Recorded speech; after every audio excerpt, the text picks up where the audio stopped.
গেছেন।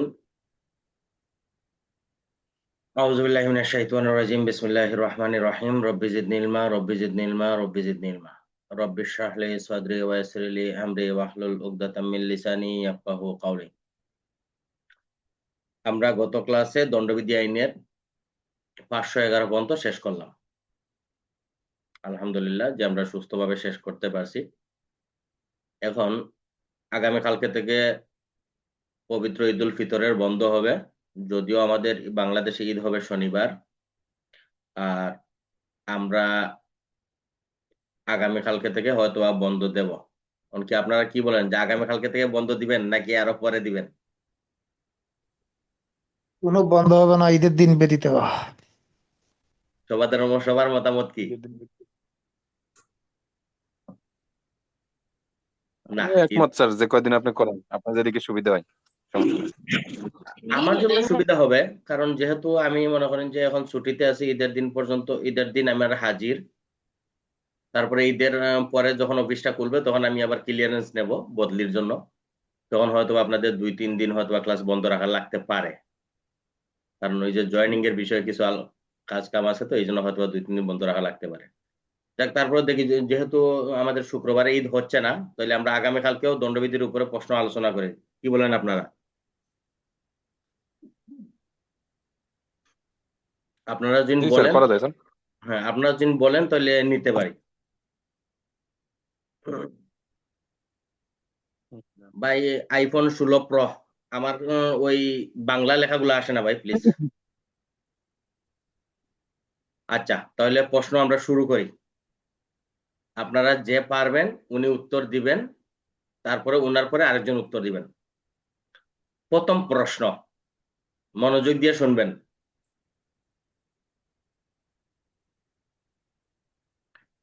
নুরুল ইসলাম 7 বছরের একটা বালককে করিম নামক ব্যক্তির খাবারে বিষ মিশানোর জন্য প্ররোচনা দেয়। 7 বছরের বালক উক্ত খাবারের পাশে রাখা সুমনের খাবারে বিষ মিশায়। এই বিষ মিশানোর ফলে সুমন মারা যায়। সেই ক্ষেত্রে নুরুল ইসলাম এবং শিশুর অপরাধ নিরূপণ করুন।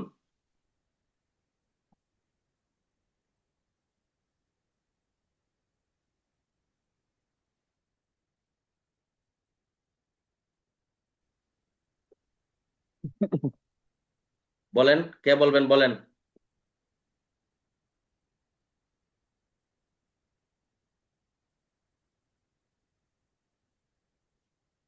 নাসরিন সুলতানা লেখছেন 82। 111 ধারা নাকি স্যার? বলেন, যে যেটা বলবেন সেটা রেফারেন্স দিবেন। প্রশ্নটা আবার বলেন। নুরুল ইসলাম 7 বছরের শিশুকে করিমের খাবারে বিষ মিশানোর জন্য প্ররোচনা দেয়। 7 বছরের শিশু করিমের খাবারের পাশে রাখা সুমনের খাবারে বিষ মিশায়। উক্ত বিষ মিশানোর ফলে সুমন মারা যায়। শিশু এবং নুরুল ইসলামের অপরাধ কি?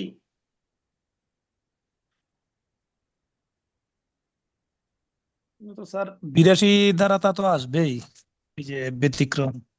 হ্যাঁ,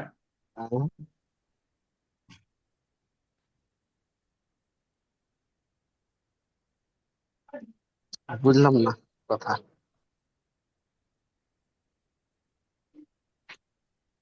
নাসরিন সুলতানা লেখছেন 111-82। বুঝলাম, তারপর? এটা কি মারা গেছে বলছিলেন স্যার? হ্যাঁ, মারা গেছে। তাহলে 302, 82 আর 109। আর কেউ? 111, 109 সহায়তা। রেদওয়ানুল রেদওয়ানুল করিমের সাথে একমত আছেন কারা কারা?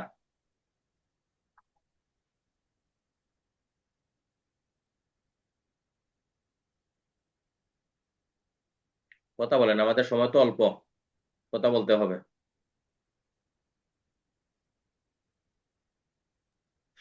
স্যার 2-3 জন তো বলছে স্যার, আপনি উত্তরটা করে দিলে মনে হয় আমাদের সময় কম লাগবে স্যার।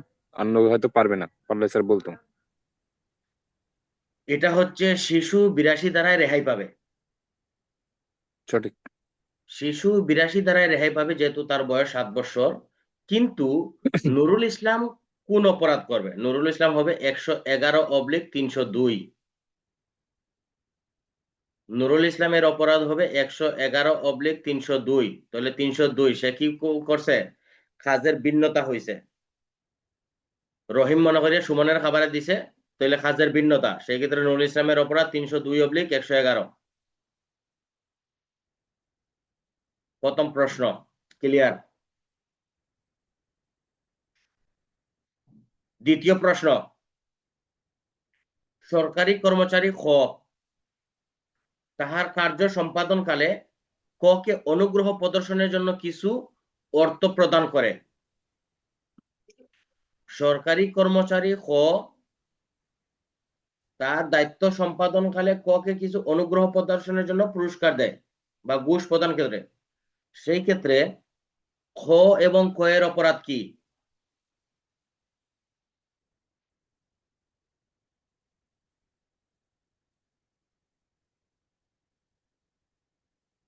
খ এবং ক এর বুঝতে অপরাধ কি? প্রশ্নটা স্যার আরেকবার স্যার, ওই যে একটু কম আসে। সরকারি কর্মচারী রেদওয়ানুল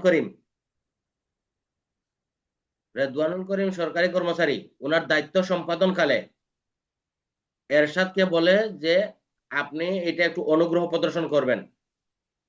সেই ক্ষেত্রে এরশাদকে ঘুষ প্রদান করে। এরশাদ এবং রেদওয়ানুল করিমের অপরাধ কি?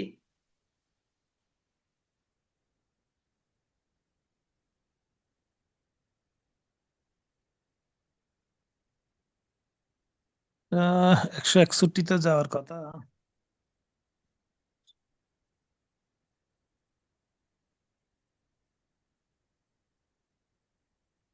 তাহলে এটা 161 আর 163 যাবে নাকি? না,